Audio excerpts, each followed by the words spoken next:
Hey guys, and what's going on, and welcome back to another video. Today we're going to be talking about the Manchester derby, Manchester City versus Man United, and it ended 2-0 to the away side Manchester United, and it was deserved. Now let's just get right into it. We didn't have to wait long for the first decision of the game. It was a penalty, and Gabriel Jesus, I don't know what he was doing. Martial was in the penalty box and he was moving to his right, and he was crowded by a bunch of City players, but Gabriel Jesus just came in, hit him on the leg, went down, easy penalty. Bruno Fernandes steps up, goes bottom left, goalkeeper's right. Edison gets close, doesn't save it, but Man United are up 1-0 within the first 90 seconds. Now, I really enjoy Man United scoring first in games like this because it allows Manchester United play a counter-attacking style where they get the ball, they transition very quick. They have Rashford, they have Martial. Today they had Dan James, and they can quickly attack Manchester City's backline, who are usually very high and they're usually alone. And what it forces Manchester City to do is that by conceding first, they have to attack more. They have to go forward more. They have to take more risks. And it was the perfect game plan, perfect execution by Ole. Another Ole Masterclass against Manchester City. I think Pep's lost to Ole's Manchester United more than any other opponent. And that shows you how great Manchester United were today.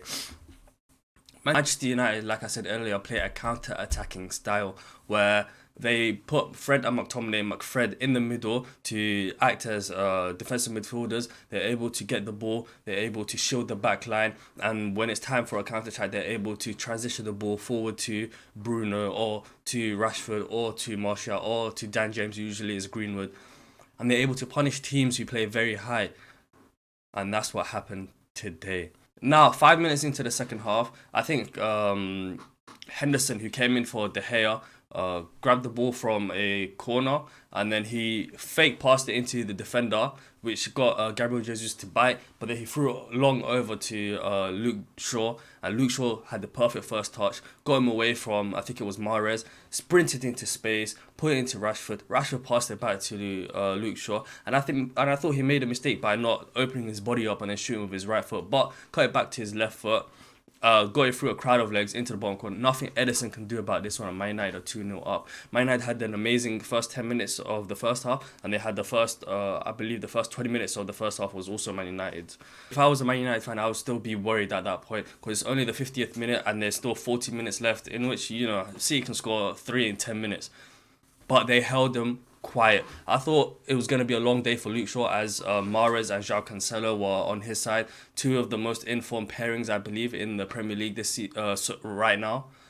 And him and Rashford dealt them very easily. In fact, they were causing them much more trouble than they were receiving. So much so that João Cancelo had to get substituted by Pep Guardiola and had to bring on Kyle Walker to deal with it. Let's talk about other things that happened in the game, and I swear down. Raheem Sterling. Raheem Sterling has got 0 goals against Manchester United in the 23 games that he's played. Zero. Raheem Sterling has got 0 goals against Manchester United in the last 23 games. 0. Absolutely 0. I swear you could put your mortgage on Raheem Sterling not scoring against Manchester United. I don't know. I think he recently broke his goal scoring drought against Liverpool as well. But I don't know what it is about Raheem Sterling against Manchester United or Liverpool. He just never seems to score. Gabriel Jesus, I thought, was poor. Mahrez as well. The whole Manchester City team were just lackluster. They looked leggy. They didn't look like they were prepared against Manchester United. And that, to me, is a sign of poor coaching. Guardiola keeps getting done by Ole. And I'm telling you, the way Ole's tactics are set up, the way he sets up his team is perfect for Manchester City, because Manchester City, no matter who the opponent is, will play a ball possession style game where they quickly pass the ball, try and get into space, make runs and score. And Manchester United, they love to defend compactly with McFred in the middle, the back four and the goalkeeper, no spaces in between, and as soon as they get the ball, they love to transition. And I believe this is why Manchester United will forever be having success against Manchester City if they both play this in this way. The games that Manchester United struggle in are the games where the teams are set up compactly from the jump. if Bruno Fernandes cannot make something magic happen, they usually end up drawing or losing those games. And this is shown especially when they're playing against the big six so far this season. I think coming into today, they only scored one goal against the big six, which was in the 6-1 loss against Tottenham earlier in the season. And today they scored two against Manchester City, because the other big six teams, I would say apart from Liverpool maybe, they don't really let Manchester United just set up in a counter-attacking style like that. They have other things in play. Whereas, for example, Arsenal, they set up a bit more defensively against Manchester United. They know that the transition is where Manchester United are most dangerous, and they stopped that today. Now let's talk about some great individual displays today. Firstly, Martial. Martial so far this season has been terrible. Let's not sugarcoat the truth here. He has been terrible. So I was talking to a friend yesterday, and he wanted Martial gone, sold. But today, he showed up. He was manhandling the defense. I think he got past Stones. He was stronger than Stones. Dropped Gundogan, running down on goal. He played very well. He got fouled for the penalty. He held up the ball well. He got involved. He had a huge chance. The ball just broke him in the penalty box. He opened up his body. He shot to the bottom right corner. Ederson, he already predicted that, saved it. But if he would have just went the other side, or if he would have hit it harder with more conviction, he would have got on the score sheet as well. But my man of the match was Luke Shaw. Luke Shaw's having an amazing season. Luke Shaw, let me know, United fans, do you think he's your player of the season so far? Because he's been playing very, very well. This is the potential. Like, these performances are what Man United saw when they decided to buy him from Southampton all those years ago. Like, he's finally living up to his potential. And all it took was someone to buy a backup left back, or a left back to compete with Luke Shaw. Because I thought when Alex Telles comes in, Alex Telles is going to cement down the number one, and Luke Shaw is going to go to number two. But he's been keeping Alex Telles off the pitch, and he's been putting in amazing performances. One thing I must say is that I was surprised that Pep Guardiola did not bring on Sergio Aguero. They were 2 goals down, they had 40 minutes remaining, lost plenty of time to get a draw, even get the win. But no, he brought on Phil Foden and he brought on Kyle Walker. Only 2 substitutions, which was weird in my opinion. But yeah, with this victory against Manchester City, Manchester United are back in the title race. Only 9 points behind. Now, I don't think they're going to get... It's not a title race. Manchester City are going to run away with it. Only 1 loss in the last 21 games. Come on. It's Manchester City's.